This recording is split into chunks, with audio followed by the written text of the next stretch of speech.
تو امتی کیوں کہیں اور روشنی تلاش کرتا پھرتا ہے؟ وہ روز کہے کہ ماہ مدینہ اپنی تجلی عطا کرے۔ یہ ڈھلتی چاندنی تو پہر دو پہر کی ہے۔ میرے رسول پاک صلی اللہ علیہ وسلم ہر ایک کا خوف دور کرتے، ہر ایک کی پریشانی دور کرتے، ہر ایک کو حضور نوازتے، ہر ایک پر کرم نوازی۔ حضرت مولا علی شیر خدا رضی اللہ تعالیٰ عنہ ارشاد فرماتے ہیں کہ ایک اعرابی نبی پاک صلی اللہ علیہ وسلم کی بارگاہ میں آیا اور اس نے بار بار سوال کیا، بار بار حضور سے سوال کرنے لگا۔ سرکار کی عادت تھی کہ جب آپ کی طبیعت مبارک، مزاج مبارک بڑا ٹھنڈا ہوتا تھا تو آپ سوالوں کے جواب دیتے، اور جب کوئی سوال کا جواب نہ دینا چاہتے تو خاموش ہو جاتے، لیکن اس نے بار بار اصرار کیا نا۔ یہ مجموع الزوائد میں حدیث موجود ہے، راوی ہے مولا علی شیر خدا۔ دیکھیں حضور کا نور دینے کا شوق کتنا ہے۔ نبی پاک صلی اللہ تعالیٰ علیہ وسلم سے جب اس اعرابی نے بار بار سوال کیا نا تو پھر حضور خود فرمانے لگے چل پھر مانگ، تو کیا مانگتا ہے؟ مولا علی فرماتے ہمیں بڑا رشک آیا، ہمیں بڑا ناز آیا، ہم نے کہا کیا بات ہے؟ حضور نے فرمایا مانگ، کیا مانگتا ہے؟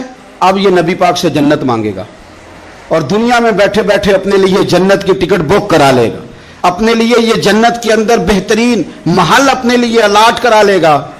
لیکن بڑا ہی بولا تھا۔ میں کیا کروں، آج بھی اس طرح کے بھولے بے شمار ہیں، عقیدت سے جاتے ہیں، کامل شیخ کے پاس جاتے ہیں، مانگتے کیا ہیں جا کے؟ دنیا کی دولت، یعنی کاروبار نہیں چلتا۔ یہ تو بات کسی سیٹ سے بھی کر لیتے تو اچھے کاروبار کا مشورہ دے دیتے۔ تم کسی درویش کے پاس گئے تھے تو اس سے مصطفیٰ کی نظر کرم مانگنی تھی، اس سے اللہ کی رحمت کا سوال کرنا تھا، اس سے کہنا تھا کہ ایک خیر کی نظر ڈالیں، انظرنا، یہ کہنا چاہیے تھا۔ یہاں کیا انداز ہے، عام دام برسرے مطلب۔ مولا علی شیر خدا فرماتے ہیں ہمارا خیال تھا جنت مانگے گا، پر بڑا بھولا آدمی تھا۔ کہنے لگا یا رسول اللہ صلی اللہ علیہ وسلم میں نے سفر کرنا ہے، مجھے سواری کے لیے ایک اونٹ دے دیں۔ تو حضرت علی فرماتے ہیں ہمیں اس نے سوال تو کیا پر جو ہماری طبیعت تھی اس مطابق اس نے نہیں کیا، یعنی جس طرح کا دروازہ تھا اس طرح کی بھیک نہیں مانگی۔ اس نے اونٹ مانگا، حضور نے فرمایا چل دیا تجھے، گویا حضور نہ اندھیرے دور کرنا چاہ رہے ہیں اس کے، فرمایا چل اونٹ دے دیا، اب تو کچھ اور بھی مانگ لے۔ حضرت علی کہنے لگے لو بڑے نصیب والا، ایک چانس اور ملا ہے۔ تو کہنے لگا حضور اس طرح کریں جو اونٹ پر کجاوا باندھا جاتا ہے وہ بھی دے دے۔ تو حضرت علی شیر خدا فرمانے لگے ہم نے کہا تیرا اللہ بھلا کرے، تو کہاں اڑ گیا ہے؟ حضور نے نا مسکرا کے ایک تیسرا موقع دیا، فرمایا چل تجھے کجاوا بھی دیا، کچھ اور مانگ لے۔ کہنے لگا حضور سفر بڑا لمبا ہے، آنے جانے کا خرچہ بھی دے دے۔ تو سرکار دو عالم صلی اللہ علیہ وسلم مسکرائے، فرمایا جا تجھے دیا۔ پھر حضور نے ایک مثال بیان کی اور فرمایا تجھ سے تو بنی اسرائیل کی وہ بوڑھی ہی اچھی تھی۔ یا رسول اللہ کون سی؟ فرمایا حضرت موسیٰ علیہ السلام جب اپنے وطن سے ہجرت کر رہے تھے، گھوڑوں پر بیٹھے، اونٹوں پر بیٹھے، لیکن اونٹ گھوڑے جاتے نہیں تھے، واپس لوٹتے تھے۔ تو حضرت موسیٰ علیہ السلام نے عرض کی اللہ یہ جاتے کیوں نہیں؟ تو رب کریم نے فرمایا اس لیے نہیں جاتے کہ جہاں سے آپ ہجرت کر رہے ہیں نا وہاں ایک جگہ پہ حضرت یوسف علیہ السلام کا تابوت دفن ہے، جناب یوسف علیہ السلام کی قبر مبارک ہے، آپ وہ تابوت بھی نکال کے ساتھ لے جائیں۔ یہ اگر رب نے بتا دیا تو اللہ یہ بھی تو بتا سکتا ہے نا کہ قبر کہاں ہے۔ یہ بتا دیا تابوت کہاں، یہ نہیں بتایا، تابوت لے جائیں یہ نہیں بتایا کہاں ہے۔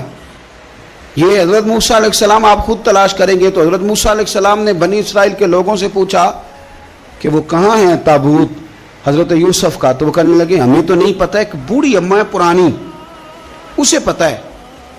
حضرت موسیٰ علیہ السلام اس بوڑھی سے ملے تو فرمایا بتا دے کہ وہ تابوت کہاں ہے، حضرت یوسف کی قبر کہاں ہے۔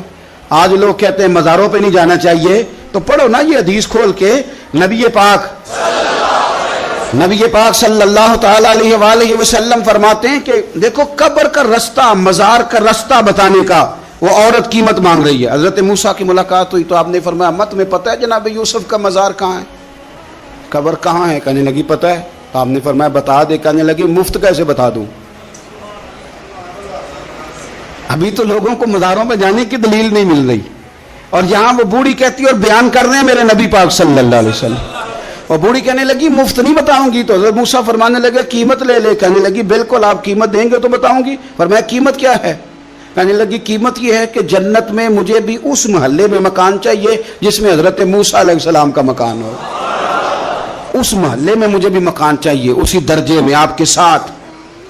تو حضرت موسیٰ فرمانے لگے اماں چل تو جنت کا مکان مانگ, تو نے تو بہت بڑی سوسائٹی میں پلاٹ مانگ لیا ہے, وہ تو بڑا اونچا معاملہ ہے, وہاں تو انبیاء اور رسول ہوں گے, تو دور پہنچ گئی ہے, جنت مل جائے گی, پر موسیٰ کا ساتھ. تو کہنے لگے جاؤ پھر میں بھی نہیں ایڈریس بتاتی, پتا تو میرے پاس ہی ہے نا, اور کسی کو ہے پتا. تو حضور فرمانے لگے تجھ سے تو وہ بوڑھی اچھی تھی. جب وہ بی بی اڑ گئی, کہنے لگی نہیں بتاتی. تو حضرت موسیٰ علیہ السلام عرض کرنے لگے مالک اب کیا کرنا ہے؟ تو رب کریم نے فرمایا موسیٰ آپ جنت میں اپنے پڑوس والے مکان کا وعدہ آپ کر لیں, اور بوڑھی کو وہ مکان عطا میں کر دوں گا.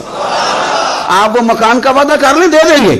حضرت موسیٰ نے وعدہ کیا, پھر بی بی نے پتہ بتایا حضرت یوسف کے مزار کا, اور پھر وہاں سے حضرت یوسف کا تابوت نکال کے لے گئے. حضور فرمانے لگے بولے تو نے کیا مانگا؟ اونٹ, کجاوا, خرچہ. اور کاش میں نے تجھے کہا تھا, تو نے کچھ مانگا ہوتا. میرے رسول پاک اپنی امت کی توجہ دلاتے ہیں. حضور فرماتے ہیں تمہارے نبی کے پاس بڑا کچھ ہے, آؤ آؤ مانگ لو, اب تنگی یہ داماں پہ نہ جا, اور بھی کچھ مانگ ہے. آج وہ مائل بات آ, اور بھی کچھ مانگ, نہ بحث میں الجھ آ, طلب کر مانگ. مانگا پھر بریلی کے امام نے, کہنے لگے ماہ مدینہ اپنی تجلی عطا کریں. یہ ڈھلتی چاندنی تو پہر دو پہر کی ہے, مہربانی کریں یا رسول اللہ, ایک تجلی, ایک مہربانی کر دیں.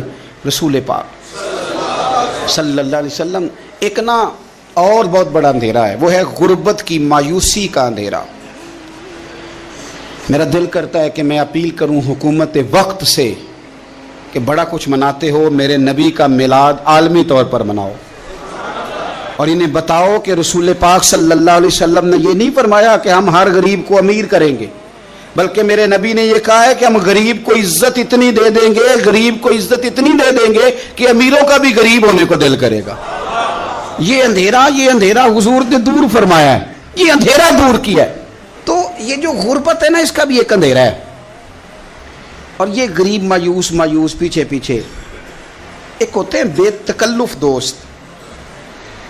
بے تکلف دوستوں کے ساتھ بندہ نا کبھی کبھی شغل بھی کرتا ہے, اور بعض بوڑھوں کے ساتھ بھی بندہ کبھی کبھی شغل کرتا ہے, پیار کرتا ہے ان سے. یہ پتہ کیا ہوتا ہے, آپ جب کسی آدمی سے خوش طبی کرتے ہیں تو آپ اس کو عزت دیتے ہیں, اور اگر بڑا آدمی کسی سے خوش طبی کرے, یعنی ایک یہ ہے کہ بزرگوں کے ساتھ خوش طبی ہماری, اور ایک بہت معزز آدمی یعنی بہت بڑے عہدے پہ فائز, اور وہ کبھی آیا دورے پہ اپنے ملک میں, وزیر اعظم, chief of army staff, chief justice, وہ بہت بڑا, اور اس کا ایک چھابڑی فروش دوست کھڑا ہے گلی میں, کپڑے اس کے مٹی سے بھرے ہوئے ہیں.